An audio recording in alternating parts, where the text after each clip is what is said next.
Greetings,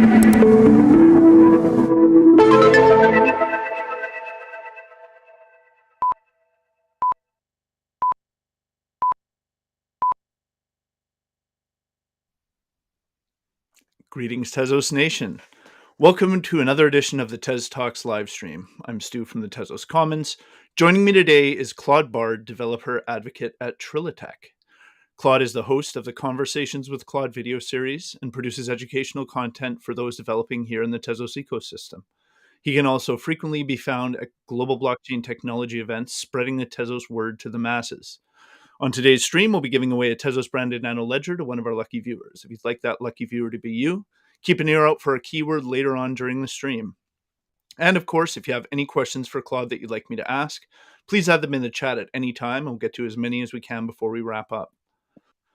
Hi, Claude. How are things in London?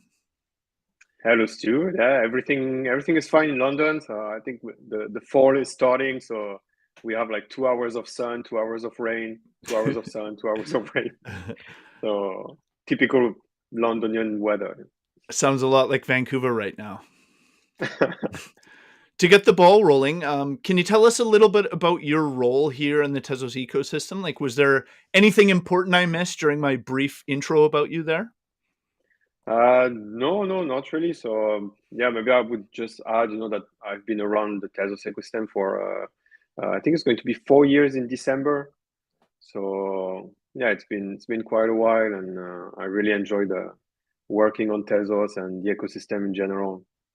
Right on. And to that end, can you talk a bit about your day-to-day as a developer advocate at TriliTech? Like, what does a developer advocate do exactly? Yeah, of course. Yeah. So in the morning I come, I make some coffee. I'm not going to go like step by step. So I work in the developer success team at TriliTech. At the moment, it's a team of 3 people.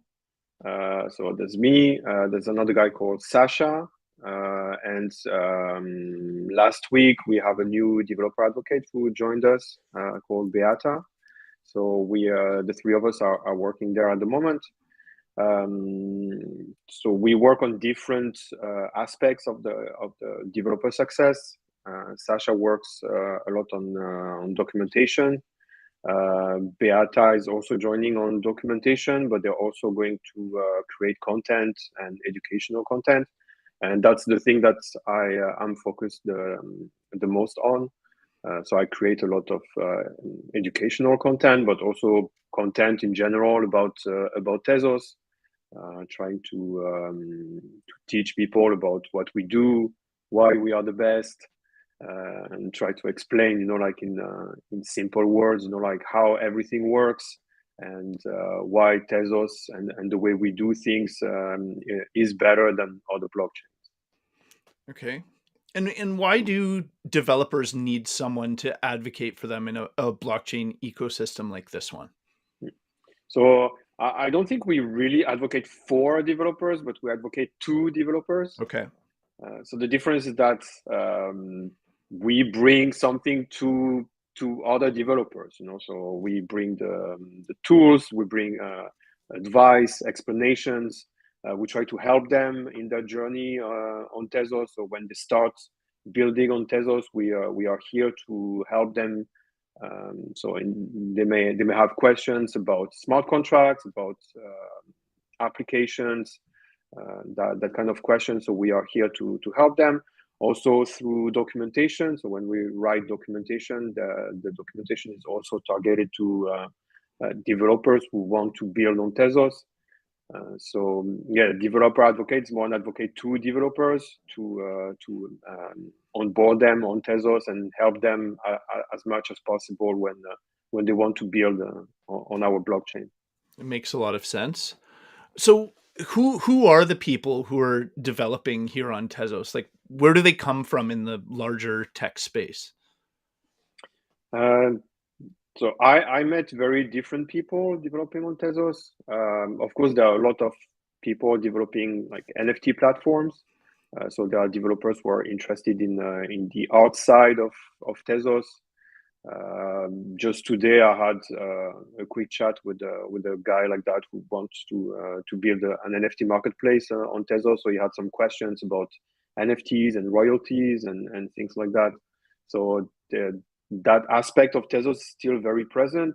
A lot of people want to mint NFTs and sell them and create new tools, to do that in an efficient way. I think they are at the moment, and also earlier this year, I talked with a lot of game developers. So they are coming to Tezos. They are very interested in using our technology for their games. So I talk with a lot of them and try to understand also what they want to do, how they want to do it, what kind of blockers they have. So I was in a conference in San Francisco earlier this year, and I talked with a dozen of teams who would be interested in building on Tezos. I was also at Gamescom in Cologne, where I met other people who are interested, and it's very interesting for me and for the whole developer success team to meet these people, because they have a very different take on what they need from a blockchain. So they have different blockers and different things that they want to do with Tezos. So it's also very interesting to see it from their angle and to understand how we can help them best join the ecosystem. So I think NFT and games at the moment is the two biggest groups of developers that we help in general. Okay. And why is it important to foster good relationships with those types of developers? Like, how do those relationships play into the ongoing growth of Tezos and its ecosystem? Well, it's very important because we want to retain these developers. We want them to continue building on Tezos. In general, when you are a developer, you don't just develop an app and then throw it in the wild and then that's it. No, in general, it's an ongoing process. You're going to maintain the app for a long time. You're going to improve it. You're going to create new features in the app. So it's not a one-time help. That's something that's a kind of relationship we want to foster with developers. So first, they want to build on Tezos, and once they start building on Tezos, they want to stay and they want to continue building on Tezos. So we have to help them along the way when they start and when they continue building. Okay. And in terms of helping them, as you say, like, what specifically do developers need from a blockchain ecosystem like ours? Like, what makes Tezos an appealing place for a developer? So those are two different questions, no? I think the first one, so maybe I'm going to forget the second one, so I'm going to start with the first one. I can will ask have it to again remind if me. you want. So the first one, what do they need? I think there are two main things that developers need when they come and they build on Tezos. The first one is documentation. So that's why we're very focused on improving the documentation that we have at the moment in the developer success team, because I think that it's a very important thing to have. A lot of developers hear about Tezos and they hear that maybe it would be good to build on our blockchain. And the first thing that they go for is documentation. So we have to make sure that documentation first is good, it's accurate, it's, I would say, entertaining, but maybe that's not the right word. Like a little bit interesting to read. We have to make sure that the developers have fun building on Tezos. It's not only about like writing code and doing serious things, but you developers still want to have fun. So we have to make sure that it's still fun to use. So that's something that we are doing at the moment. We are revamping the documentation to make sure that everything is that the developers coming to Tezos have all the information they need inside the documentation. And I think the second main thing that they would need is tooling. So we are also thinking about how to help developers have the right tooling when they come to Tezos, so they can have a great experience when they want to build. All the tools are ready. They can use them. So that has been a little bit of a pain point in the past, and that's something that we want to fix. So we are talking about that, and so yeah, that's something that we help them with. A lot of them don't really.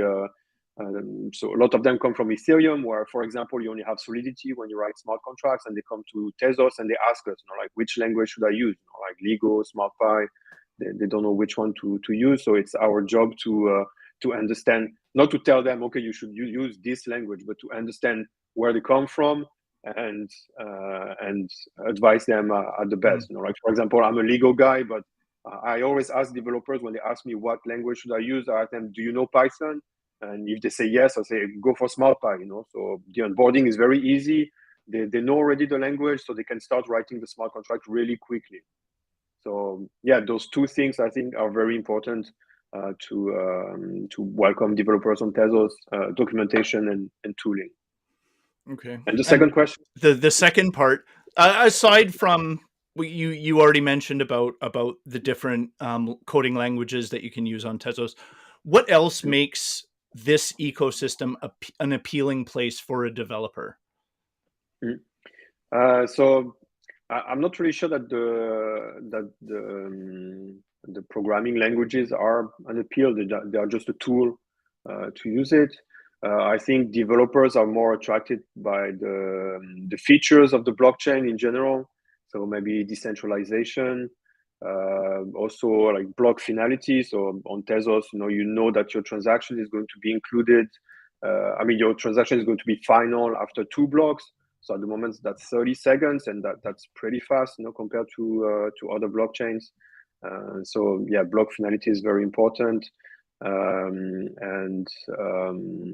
those are the main features that I talked to different developers, and they were very very interested in that.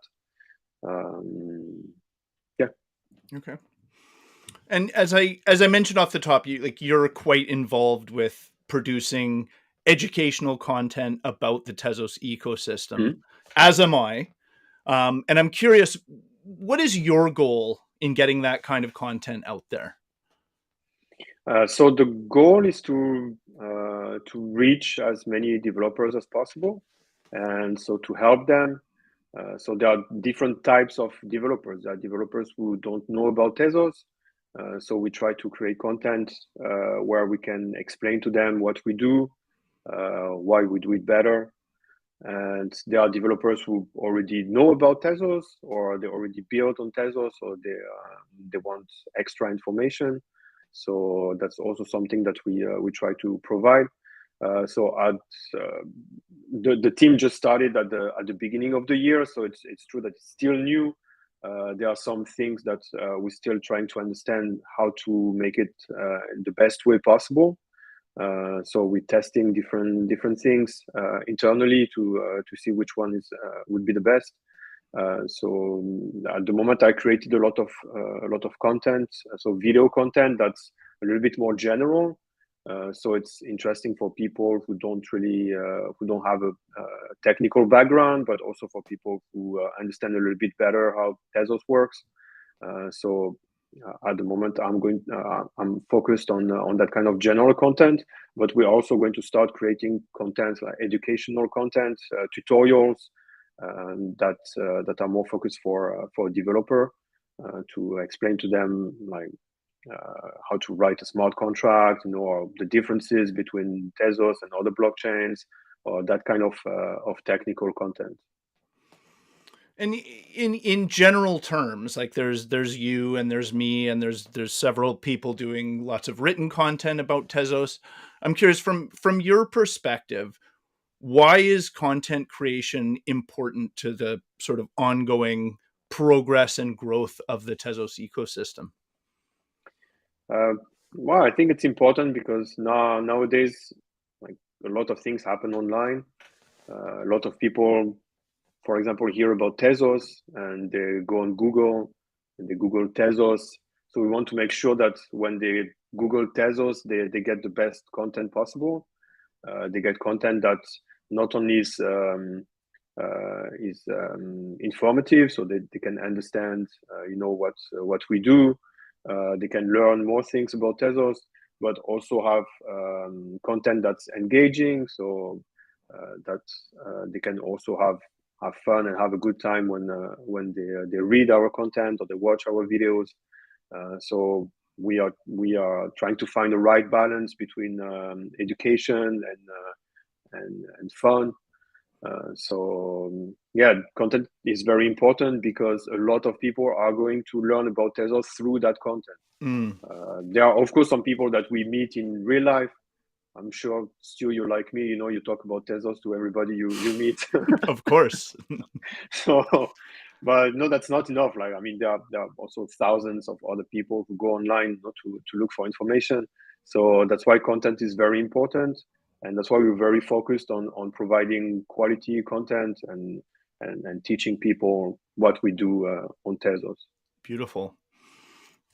This is all great stuff so far. I'm excited to learn more. But before we get into the nitty gritty, are you ready for the world famous TezTalks lightning round?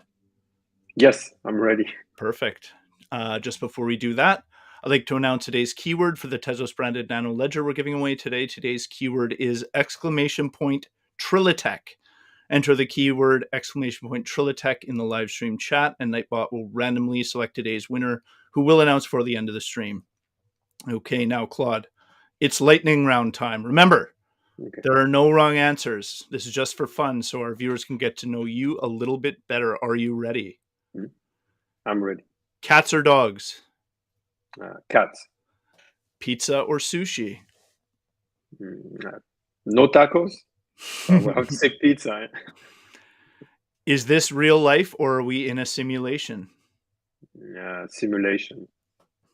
True or false? Money buys happiness. No. False. Name one thing you absolutely want to do before you die. I would like to go on a very long hike, like up a mountain. I don't know if I can go like Everest. That's pretty huge, but like there's a mountain in Malaysia where I always wanted to go when I was living there. The Mount Kinabalu. That's pretty high. It looks beautiful. So I would like to get on a long hike like that. Okay, that sounds attainable. The last place you traveled was? Austin last week for permissionless.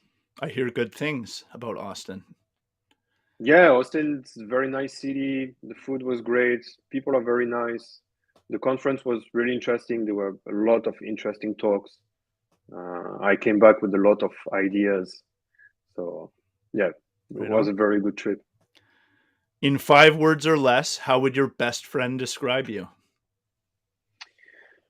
I don't know. That's a tough one. I would say, I don't know, maybe like, okay, serious but funny at the same time. Perfect. And finally, what is your favorite thing to do on a rainy day? Do you believe me if I say write smart contracts? That's what everybody says. Perfect. Those were excellent answers. This concludes the TezTalks lightning round. Let's get back into it. Now that we've chatted a bit about your role and how you're working to advocate to developers here in the Tezos ecosystem, I'd like to zoom out a little bit and talk about the larger quest to move Tezos adoption forward with both developers and users. While our target audiences might be a little bit different, both you and I are actively involved in marketing Tezos to the masses. And I'm curious, from your perspective, what is Tezos's marketing message? I think the message, I mean, I'm not really in charge of marketing, or I'm not a marketing professional, so it's just going to be my personal opinion. But I think the message in general is that we're different in a good way, like we do things differently on Tezos, and that's actually a good thing. And we try to explain to developers, but also to users, and to also big companies or anybody who would be interested to in building on a blockchain, that's yeah, sure, like maybe it would be easier for you to build on an EVM blockchain, but on Tezos, you're going to have the technology is better. So and you have people here to help you, build. So I think the message is that that we are better and we do things better, and we're happy to help you, on your journey on Tezos. So the key points being we're different and our tech is better. Yes, exactly. Between those two things, we've got the basic Tezos marketing message. Well, that's what I think the message is, like in general, what I hear people say, is that okay, we try to push, those aspects, of the blockchain, that's like we are fully decentralized, not like the other blockchains. That's like transactions, like happen quickly. That there are a lot of aspects like that of the blockchain, that other blockchains don't have, and that's selling point for Tezos. Okay. And based on your conversations when you're out there in the world talking Mm-hmm. with the folks who are attending blockchain conferences and talking to Mm-hmm. developers, what is the perception of Tezos in the sort of wider blockchain developer community in 2023? Yeah, so I'm sorry that we're not going to have enough time for that, but I have a lot of stories, of people coming to me. We have a little bit of time. Go ahead. Yeah, okay. Like for example, the first time I was in Austin. So when was that? In May, I was in Austin for what was it? Consensus. So there was a Google event where I went to, and so they were giving away free T-shirts. So I went there, and I was with Emmanuel from Tezos, Texas. So we were there together, and he was wearing a Tezos T-shirt. So we went to pick up the Google T-shirt. So there was a counter. You had to wait, and somebody would give you one T-shirt. And as soon as we arrived in front of the guy who was giving away the T-shirts, he looked at Emmanuel. He was like, "Hey, you working on Tezos?" I was like, "Yeah." And he said, "Oh, okay, I'm a collector of NFTs, on Tezos." So yeah, there was that experience, and even recently, so in Austin too, when I was there with Sasha. I don't know if you saw it on Twitter. We posted a picture at the first day of the conference, where we stand in front of a big GM sign. And so we wanted to take a picture after getting our badges. We wanted to take a picture in front of the sign. And there was a guy there who was drinking coffee. So we asked him if he wouldn't mind taking a picture. And he looked at our T-shirts. It was written Tezos. And he was like, "Yeah, you're working for Tezos? Yeah, I love your tech. Like I love what you guys do. So they're having a lot of interactions like that with people when we go to conferences, who not only know about Tezos, but they also like what we do. And so I think in general, the idea of Tezos among developers or even professionals in general is very good. They have a very positive opinion about Tezos.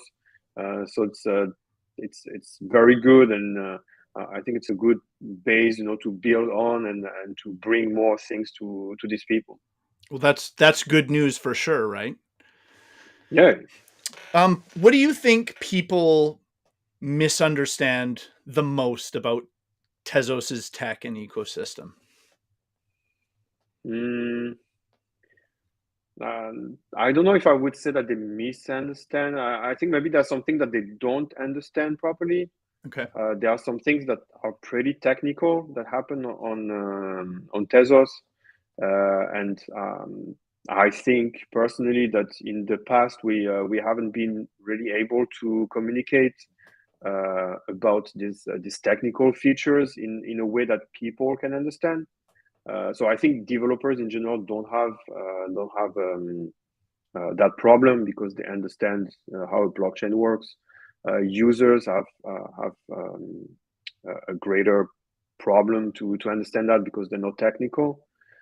So I think, yeah, one of the misunderstanding is more about the technical side. Mm. We have to find a way to explain to normal people, like why the not why the technology is better just because it's technically better, but why it's better because it brings something better in their life. It brings a better value to the apps that they're going to use, and things like that. Like decentralization, for example. I mean, I don't think people really understand that it's good because you're fighting the government or things like that. But as soon as you start explaining to them that, look, now you're going to be in possession of your data. You can even monetize it. You can do a lot of things with that data that now you don't have, you cannot do. And I think that's a better approach to explain to them why, not why the technology is better just because we have brilliant engineers that are working on Tezos, but because that technology brings something better to them through Mm. the applications that they're going to use. Totally agree. And what's something that you think people do understand? Like, what, as far as that Tezos message that we've been talking about, what Mhm. is part of that message that is getting through to developers? I know you touched on this a bit already, but I'm wondering if you could expand Mhm. a bit. Yes. So yeah, I think I'm going to repeat myself, but I think decentralization is a great feature. I talked to some game developers who are very interested in something like that. So, for example, I talked to people who have a game at the moment on Polygon, and they were not very happy that there are five people who can shut down Polygon and run away with the money, because it's a multi-sig. So they would prefer a system where nobody can shut down the blockchain, that everything is decentralized. I think also something that we don't really think about too much on Tezos, because it works so well that we don't see it. But the fact that the blockchain never stops is actually a very good selling point. I also talked to game developers who have a game on Solana, and yeah, they were not happy because one day the Solana went down for like 48 hours, and they lost like half of their users. Like they lost thousands of players, because those players, when the game is down, they still want to play, so they go and they play another game that's not down, and then they Mm-hmm. don't come back, because they're playing another game already. So game developers are very interested with that feature on Tezos, that the blockchain never stops. So they know that they are not going to lose their players. Mm. So there are a lot of features like that I think a lot of us that in the ecosystem for a few years take for granted, but they're actually very good features that other developers that are not in the ecosystem are looking for. Like, for example, also the fact that the blockchain doesn't fork. It's a great feature. For example, I talked with the guy who was into DeFi, was interested in stable coins and things like that. And yeah, the problem on the blockchain that forks is that when you have one stable coin that's equivalent to $1, and then the blockchain forks, then all of a sudden you have $2, but in the bank you still have $1. So it creates that kind of problem that we don't have on Tezos. So I think there are a lot of features like that that are probably not good for everybody, but they are good for some use cases. And that's also why we need to talk to developers. We need to understand their needs, and when we understand what they need, then we can pitch Tezos. We can tell them, okay, you need that, and we have it on Tezos. We Yeah. cannot just come and say, "Hey, decentralization, we don't fork." And I mean, I think we need to target a little bit what we sell them. And actually, those are very interesting features. A lot of people, a lot of developers are interested in them. So yeah, I'm sure that's going to be a sell point, and we're going to continue pushing that. So we just need to make sure that people understand that those features are there and understand why they matter, right? Mm. Yeah, exactly. Yeah, we must be sure that they understand why they are important. And I don't know if users really care about that, because in general, I think users care more about the product that they use that's built on the blockchain. Yeah. They don't. Once on Twitter, I was reading that analogy that nobody cares if your database is SQL or anything else. They just care about the app that connects to the database. And the database can be anything. So I think that kind of point is more relevant for developers, and so that's why we at TriliTech we talk with developers a lot.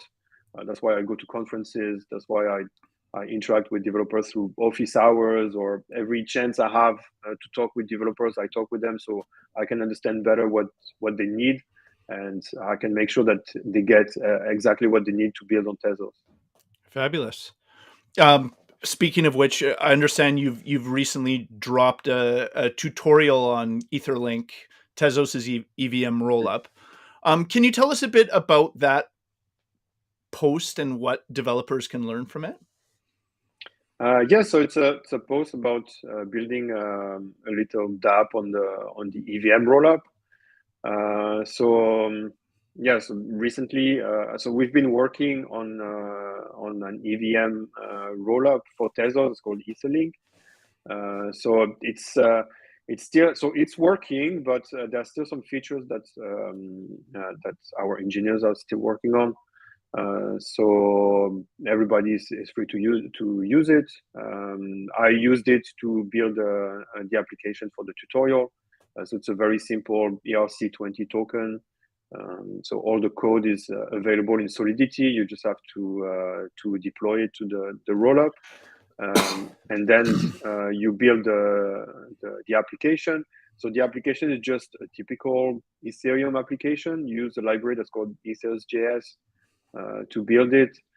So that's one of the things that's good about the EVM rollup, is that a lot of developers who are already on Ethereum and would like to try a rollup, they can bring all their code and they can use it directly on the EVM rollup on Tezos. So that was the goal. So yeah, the tutorial is about that. So it's pretty quick because it's pretty simple, but it shows you a little bit, how developers on Ethereum, interact with the Ethereum blockchain, how you send transactions, how you read storages, things like that. Okay. And from your perspective as a developer advocate, why is having an EVM rollup important? So I think there are two reasons for that. The first one is that we want to help developers bring their applications to Tezos. So if you already have an application that's running on either on Ethereum or on another EVM rollup, like Polygon, for example, you can easily port it to Tezos. So you don't have any code to write. You can just deploy all your smart contracts, and your dApp is still going to connect to the rollup. And the second part of that answer is that why using an EVM rollup on Tezos and not like an EVM rollup on Ethereum? And the answer is that when you use an EVM rollup on Tezos, you also enjoy the features of the Tezos blockchain.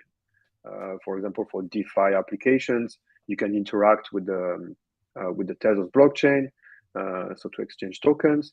And at the same time,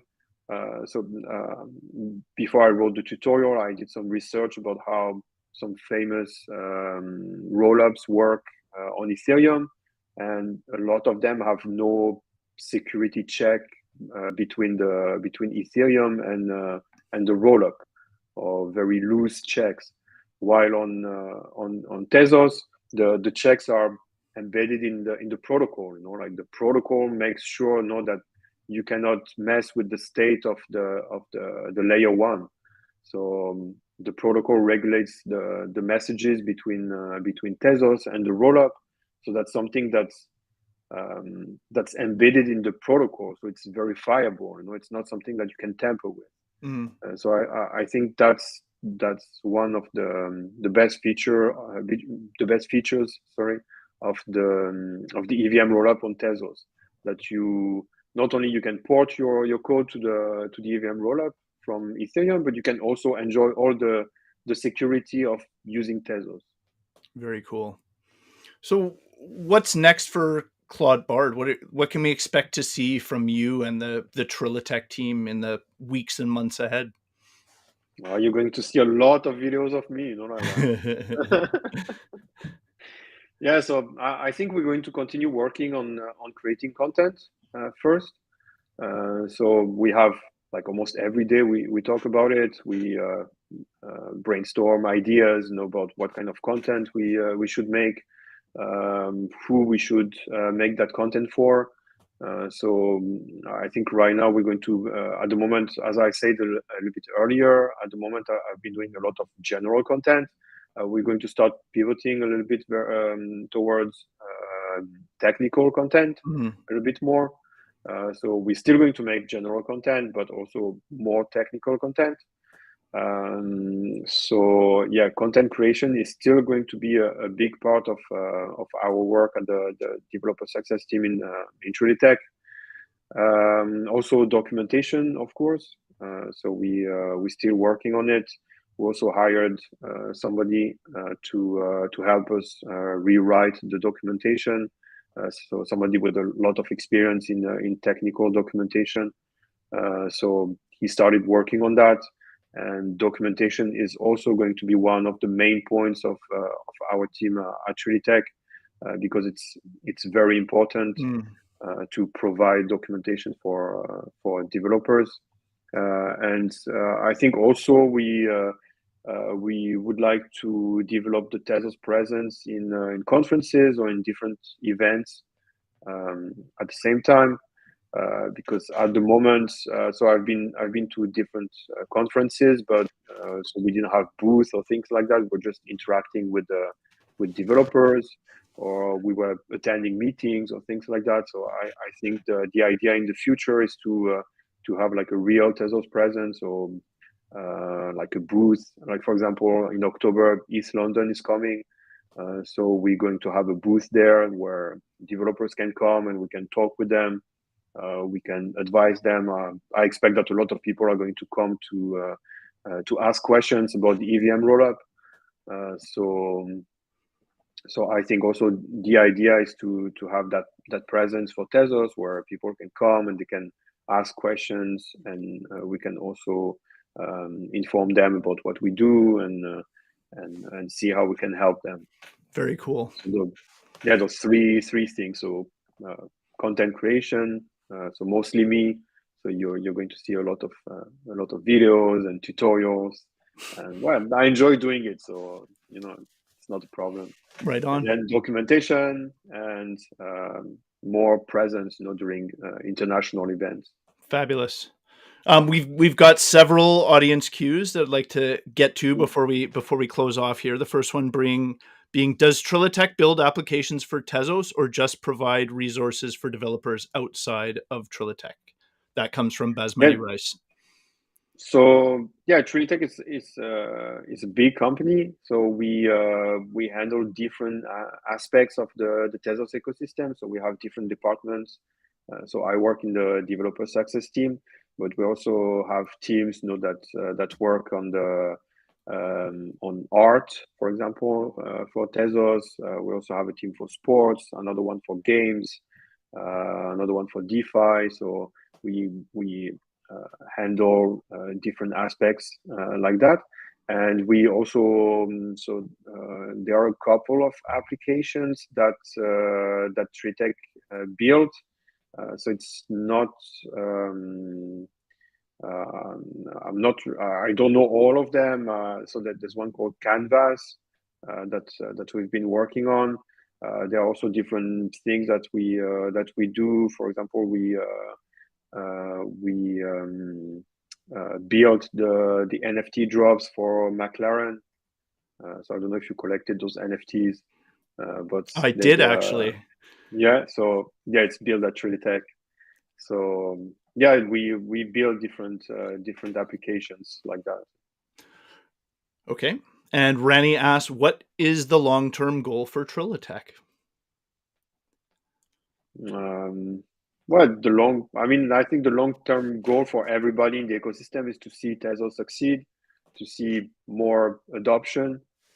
I think even authors say that, the mass adoption, it's very important. So we need to bring more users. We need to have more people use Tezos. So I think the end goal for every entity in the ecosystem is mass adoption, is to have people use our dApps, use our chain. That's why we build Tezos. We build it to be used. So we want people to use it. Adrian B asks, is TriliTech developing the KO game and how do I play it? No, I don't think it's developed at TriliTech. I think it's another. I'm not really sure. I don't want Fair enough. to be wrong, but I don't think it's at TriliTech. No. Okay. Melting Caps asks, what is the biggest detriment for developers joining Tezos? The biggest detriment. Um, I don't know if there's a detriment. I think what I saw is that a lot of developers who come to Tezos have experience with Ethereum. So they come to Tezos and they expect that it's going to work like on Ethereum, and it doesn't. So that's why it's very interesting to first to have people like Sasha in our team, who Sasha used to work on Ethereum, so he understands how it works. But it's also interesting to learn a little bit about Ethereum. So before I discovered Tezos, I was building a little bit on Ethereum. So I think a lot of developers come with ideas like that, and at the beginning they don't really understand why Tezos works like that. And after that, so we explain to them, and then they realize that it's actually better that it works like that. It's For because example, we're different and our tech is better. yeah, exactly. Yeah, one of the difference that I see a lot is that a lot of Ethereum developers don't expect that the storage would be readable from outside the blockchain. So on Ethereum, if you want to expose some parts of the storage of a smart contract, you have to create a function inside the contract to expose that value, to the outside world. But on Tezos, the whole storage is available. You can read it from outside the blockchain. So I see a lot of developers at the beginning are like, but why? And then when they build an application and that value is available right now, they don't need to write something different to call the smart contract, get that value back. Everything is visible. So, and they understand why we do it like that. Like why it's better to have it like that. So I think maybe those ideas, like you have to understand why they think like that, and then you have to explain to them why Tezos does it in a different way. Okay. Suman Crypt asks, how do we streamline the Tezos developer experience? Well, yeah, that's a good question. I think there are a lot of ideas around that. So I'm not really in charge of developer experience, even if it's it's still a part of developer success, but at the moment it's not like a main focus. I think if it's developer experience, if you mean like when you get on the internet and you want to learn about Tezos, yeah, then that's part of my job, and so that's what we were talking about documentation and creating content and things like that. I think developer experience encompasses a lot of different things. So, for example, tooling. So I'm not really in charge with that.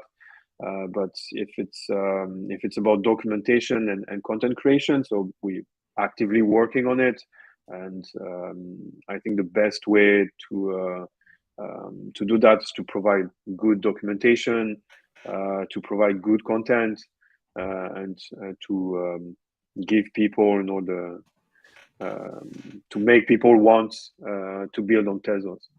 Right on. Here's a good one to finish up on. Julius asks, what will be the killer app for smart rollups? Yeah, that's also a good question. I don't know exactly what would be the killer app. I think um, I was talking with my colleagues from the gaming department. I think a game would be pretty good on smart rollup. So I think that's why also TriliTech focuses a lot on gaming at the moment, because gaming brings a lot of users. And the possibilities are endless, like Hmm. for games.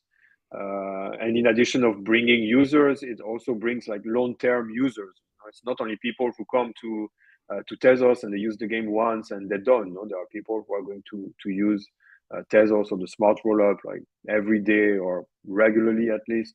So I think, yeah, in my opinion, the killer app would be some game on a smart rollup, and that would bring a lot of users to Tezos, a lot of transactions, and a lot of engagement with the blockchain. Fabulous. I agree. Actually, I believe it will be a game as well. Yeah. We could go on for hours, but we're Mm. running out of time here. And before we close off, I need to announce the winner of the Tezos branded Nano Ledger we're giving away today. Today's winner is Basmati Rice. Congratulations, Basmati Rice. To claim your prize, just email us at social@tezoscommons.org. We'll request a screenshot for verification that you're the account owner, and then we'll get your shiny new Nano Ledger over to you just as quick as we can. For those who missed out today, we remind you that there are awesome giveaways to be found frequently here on the TezTalks live stream, so keep tuning in. If you'd like to get in touch with us, our social media contacts can be found at tezoscommons.org/TezTalks, and we'd love to hear from you. Claude, thanks so much for joining us today. It's always awesome to speak to the folks working hard to spread the Tezos message to those who need to hear it and keep Tezos at the forefront of the Web3 revolution. Is there anything else you'd like to mention before we sign off? No, thank you very much for having me. My It's been pleasure. a pleasure. And yeah, let's keep building on Tezos. Sounds good to me. To everyone out there in Tezos land, thanks for joining us on the TezTalks live stream. I am Stu from the Tezos Commons, and our awesome guest has been Claude Barde, developer advocate at TriliTech. Now let's go spread the Tezos gospel.